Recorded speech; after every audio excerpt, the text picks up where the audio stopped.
تلاوت کے پابند تھے اور وہ تلاوت کو بیان سے زیادہ اہم سمجھتے تھے.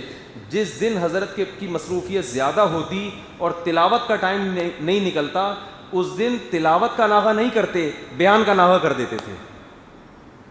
بیان کے لیے آ کے بیٹھتے, 5-10 منٹ بات کرتے اور فرماتے آج میری تلاوت نہیں ہوئی ہے تو آج بیان کی چھٹی, کیونکہ آج میں نے تلاوت کرنی ہے, کیونکہ میں مصروف تھا کسی اور کام میں. کیا مطلب؟ ان کی بوتل میں بیان, ان کے دراز میں بیان بھی ایک 5,000 کا نوٹ, لیکن تلاوت کی ویلیو ان کی نظر میں کتنے کی ہے؟ 10,000 کی. بیان کا چھٹی. اب ہم حیران ہوتے یار ہم بیان کی نہ کر رہے ہیں, تلاوت چھوڑیں. نہ تلاوت نہیں چھوڑوں گا. وہ فرماتے تھے کہ اس کی مثال ایسے ہے, کنویں سے آپ پانی نکالتے رہو گے, نیا پانی نہیں آئے گا تو کیچڑ آنا شروع ہو جائے گا. فرماتے تھے جو علماء واعظ کرتے ہیں, بیان کرتے ہیں, ان کو نفلی عبادت, تلاوت, تہجد یہ بہت ضروری ہے کہ اگر وہ یہ نہیں کریں گے ان کا اللہ سے تعلق ہوگا کم, اور پھر ان کے علم میں کیچڑ آنا شروع ہو جائے گا. وہ جو لوگوں کو فائدہ پہنچا رہے ہیں نا, علم تو سب کے پاس ایک جیسا ہوتا ہے, اصل تو اللہ کی معرفت ہے, اللہ کا خوف, اللہ کی محبت ہو تو پھر وہ جو علم ڈیلیور ہوتا ہے اس کا اسٹائل کچھ اور ہوتا ہے.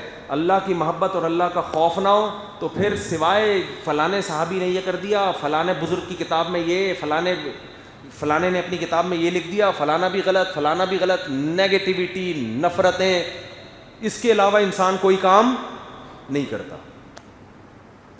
تو یہ انسان کی نیچر ہے. تو فرماتے تھے بھائی تلاوت کریں گے تو پانی آئے گا اس کنویں میں, اللہ کی معرفت آئے گی, پھر ڈیلیور کریں گے, ایسے تھوڑی ہوگا. یہ ان کی ایک رائے تھی. اور دوسری طرف اس کے مخالف لوگ بھی ہیں. آج ہمیں بہت سے لوگ ملتے ہیں یار ٹائم ہی نہیں ہے, لیکن اچھا جب ٹائم نہیں ہے لیکن آپ نے دن میں کیا کارنامے کیے؟ کارنامے تو کچھ بھی نہیں کیا. ابے تو اتنا مصروف آدمی ہے, تو پتہ نہیں کہ ایٹمی دھماکہ کرنے والا ہوگا, اگلی دفعہ تو ہی کرے گا. جب تیرے پاس ٹائم نہیں ہے اس کا مطلب بہت زبردست تیری لائف گزر رہی ہے نا, اب تو پتہ نہیں کیا کر لے گا. کرتا کچھ بھی نہیں ہے لیکن ٹائم نہیں. کیوں؟ بے برکتی.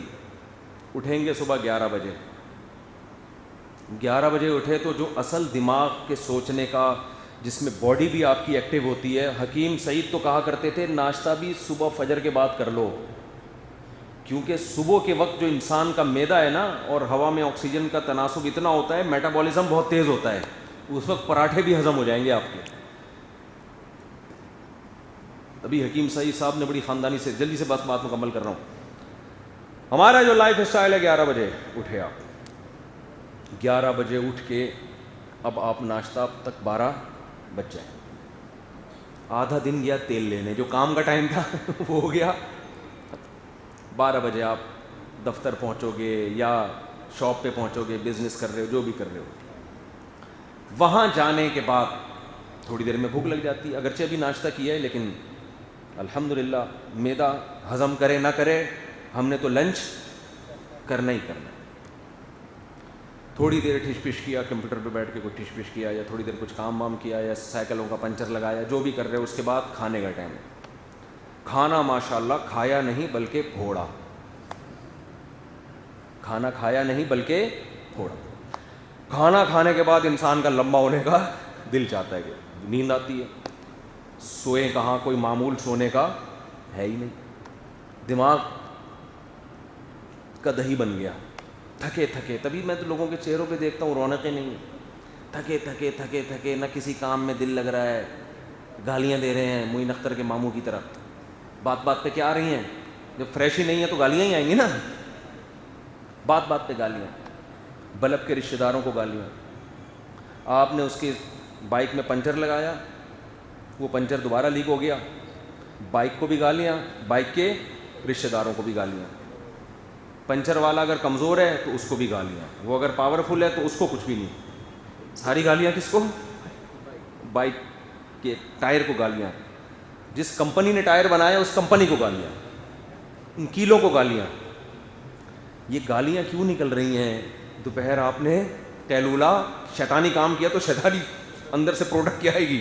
شیطان والی آئے گی نا. بس تھکے تھکے تھکے عصر میں مغرب میں گھر آ گئے, تھکے ہوئے ہیں, بیوی سے پھڈا ہوگا آپ کا. کھانا وہ ویسے ہی ہضم نہیں ہو رہا کیونکہ دوپہر قیلولہ نہیں ہوتا, کھانا پوری طرح ہضم نہیں ہوتا. وہ بغیر بھوک کے کھایا تھا وہ کھانا. کولیسٹرول بننا شروع, اس کھانے سے طاقت کم اور چربی زیادہ, رگوں میں کولیسٹرول جمنا شروع ہو گیا, ڈپریشن میں جا رہے ہیں, بلڈ پریشر ہائی ہو رہا ہے, ٹینشن نہیں بھی ہو تو خامخواہ کی ٹینشن ہے لوگوں میں بانٹتا پھر رہا ہے صحیح ہے نا, اور اگر کوئی ٹینشن ہو گئی تو پھر تو ڈبل کوئی مسئلہ ہو گیا. تو اب کہنے کو تو سارا دن حضرت کا بہت بزی ہے, کام دھیلے کا بھی بولو نہیں ہو. کسی ڈاکٹر نے کہہ دیا صبح واکنگ کیا کرو تو بہت ہمت کر کے آج فجر کے بعد, فجر میں اٹھ گئے, اول تو اٹھ نہیں سکتے تھے, لیکن واکنگ کے دوران باتیں کر کے اس واکنگ کا بھی بیڑا بولو غرق کر. وہاں بھی ٹینشن. ہمیں یاد ہے ایک دفعہ تھڑے پہ نا کچھ چند حضرات بیٹھے ہوئے تھے, کچھ بزرگ حضرات تھے, ایک ان میں گھر گئے ہیں, اسی وقت ہارٹ اٹیک سے ان کا انتقال ہو گیا, اللہ ان کی مغفرت فرمائے. تو میں نے کسی کو بتایا, انہوں نے کہا بس وہ تھڑے میں کوئی بات دل پہ لے گئے ہوں گے, کیونکہ ٹاکنگ کے دوران لوگ ایسی ایسی کچھ نہ کچھ باتیں کر رہے ہوتے ہیں جو آپ دل پہ لے جاتے ہیں, اور نہیں بھی لے کے جائیں تو دماغ تو لگتا ہے نا ادھر. تو یہ لائف اسٹائل میرے بھائی جب ہوگا, اور پھر نیند سوتا بہت ہے لیکن اس نیند سے تھکاوٹ دور, تبھی اکثر لوگ کہتے ہیں ہم سو کے اٹھنے کے بعد پھر نیند آ رہی ہوتی ہے ہمیں, کیونکہ غلط ٹائم پہ سوئے ہیں نا. یہ سونے کا قدرتی برغیاں دیکھو مغرب کے بعد فوراً ڈڑبوں میں چلی جاتی ہیں. نیند میری بھی ڈسٹرب ہوئی ہے, میں بہت ڈسٹرب ہوں نیند کے معاملے میں, دماغی کام اتنے ہیں, لیکن غلط چیز کو غلط تو ماننا چاہیے نا. اگر میں بھی رات کو دیر سے سو رہا ہوں تو میں اس کو ڈیفائن تھوڑی کروں گا کہ اچھا کام ہے. کام بہرحال کیا ہے, یہ جیسے میں چائے پیتا ہوں تو کام غلط ہے, یہ کوشش کر رہا ہوں کہ چھوٹ جائے, کوشش کر رہا ہوں کہ ہماری بھی نیند ٹائم پہ ہو جائے. تو ہم نے جو بڑے علماء کو دیکھا ہے ان کا یہ انداز دیکھا ہے, تو آپ کو ان کی زندگیوں میں لگے گا کہ یار یہ تو بہت ٹائم ہے. نہیں بھائی, ان کے پاس ٹائم نہیں ہے, لیکن لائف اسٹائل سکون والا. اور قرآن کے جو الفاظ ہیں وَقْصِدْ فِي مَشْيِكَ, اپنی چال میں میانہ روی پیدا کرو. مراد صرف چال نہیں ہے, ہر کام میں. وہ انہی بزرگوں کی زندگی میں آپ کو نظر آئے گا کہ واقعی ان کے ہر کام میں کیا ہے, اعتدال ہے. کھاتے ہیں تسلی سے کھاتے ہیں, سوتے ہیں تسلی سے. یہ نہیں کہ گھوڑے بیچ کے سوتے ہی رہ گئے, اس کو تسلی نہیں کہتے. تسلی کا مطلب جتنی دیر سوئیں گے پوری پراپر نیند ہوگی. اکثر لوگوں کا سونے کے انتظار میں ٹائم زیادہ گزر رہا ہے, سونے میں ٹائم, کیونکہ رات کو بیٹھ جاتے ہیں موبائل لے کے دیکھتے رہتے ہیں, نیند غائب, نیند ہی نہیں آ رہی. پھر وہ گھنٹوں جا کے کروٹیں بدلتے رہیں گے, پھر جب آئے گی تو پھر ایسا سوئیں گے, پولیس آئے گی اٹھائے گی, بھائی دیکھو زندہ بھی ہے کہ نہیں ہے. اور پولیس بھی کیوں آئے گی؟ ایک دفعہ میرا تھانے جانا ہوا تو پتہ چلا کہ جی وہ سو رہے ہیں حضرت بڑے صاحب. خیر وہ پھر میں گیا, عصر کے بعد پھر سو رہے تھے, پھر مغرب کے بعد کیا پھر سو رہے تھے, عشاء کے بعد کیا پھر سو رہے. شاید گورنمنٹ کی طرف سے کچھ اصول ہو ایسا. پھر انہوں نے مجھے بتایا کہ راتوں کو انہوں نے چھاپے مارنے ہوتے ہیں تو رات کو جاگتے ہیں, سمجھ رہے تھے. لیکن جب رات کو جاگیں گے تو پبلک کس وقت آئے گی آپ کے پاس؟ خیر ان کی مجبوری ہوگی. تو وقصد فی مشی, قرآن کہہ رہے ہیں ہر چیز میں کیا کرو, میانہ روی, اعتدال. اللہ سے دعا. آج میرا ٹاپک کچھ اور تھا لیکن یہ بات بہت اہم تھی جو بتانا ضروری تھی. خلاصہ یہ نکلا بھائی, رات کو جلدی سو جایا کرو, صبح 3-4 بجے اٹھ کے تہجد پڑھو, اللہ سے دعا مانگو, فجر کی نماز پڑھو تمیز سے, اس کے بعد جاگنگ کرو. صحیح ہے نا. فجر سے پہلے اگر سونا چاہو تو 15-20 منٹ سو سکتے ہو. رات کو جلدی اٹھ گئے تو فجر سے پہلے 15-20 منٹ سو جاؤ, وہ نبی کی سنت ہے. نبی صلی اللہ علیہ وسلم فجر کی 2 سنتیں پڑھ کے سو جایا کرتے تھے, آرام کرتے تھے.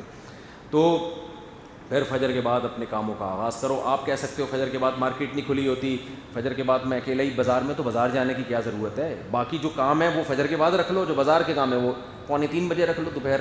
جو کراچی میں تو ایسا ہی ہو رہا ہوتا ہے نا. کیا خیال ہے بھائی؟ دیکھو زندگی میں چہرے پہ بھی نور آئے گا, برکت آئے گی, فریشنس ہوگی, اور افراتفری میں کام نہیں ہوں گے, اور تھوڑے وقت میں اللہ بہت زیادہ کام لے لے گا آپ سے. اللہ ہمیں عمل کی توفیق عطا فرمائے. کام کیا کرنے ہیں وہ پھر کبھی اور بتائیں گے. اب آپ فجر میں اٹھ کے بولیں گے کریں کیا, آپ وہ پھر کسی اور موضوع پر انشاءاللہ ہم کسی اور دن بتائیں گے آپ کو. اللہ عمل کی توفیق عطا فرمائے.